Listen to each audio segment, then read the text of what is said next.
বন্যার কারণে পথে বসেছেন ফেনীর ২,০০০-এর বেশি খামারি।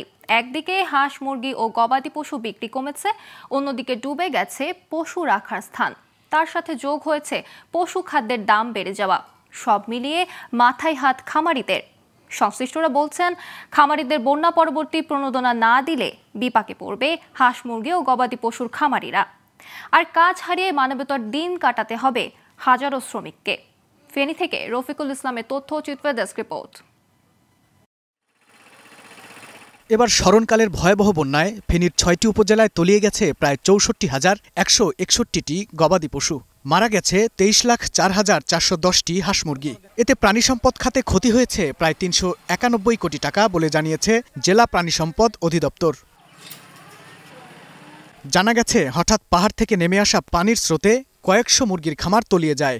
এখন এসব খামারের অবকাঠামো ঠিক করতেই লাগবে দীর্ঘ সময়। বন্যায় মানুষের জন্য ত্রাণ এলেও গবাদি পশুর ভাগ্যে কিছুই জোটেনি। ঘাসের ব্যবস্থা নাই, কোনো খাদ্য নাই, পানি নাই, পরিষ্কার পানি নাই। আমাদের গরুগুলা দিনকে দিন শুকিয়ে যেতেছে। মানুষের যা তাও তো গরু আসতেছে, কিন্তু গরু কোনো খাদ্য আমরা পাইতেছি না। আমরা গরু খাদ্য নিয়ে খুব কষ্টে আছি। ৭০ লাখ থেকে ৮০ লাখ টাকা আমি এখানে ইনভেস্ট করছি। গড় আমার ৭,০০০ মুরগি ছিল, এখন আমি তো সর্বশান্ত হয়ে গেছি। আমরা নিজেরা কোনো রকম জানে বাঁচিয়ে আছি। এই সরকারের মতো কোনো ব্যবস্থা পারি না, নিজেরা বাঁচবো না মরক বাঁচাবো।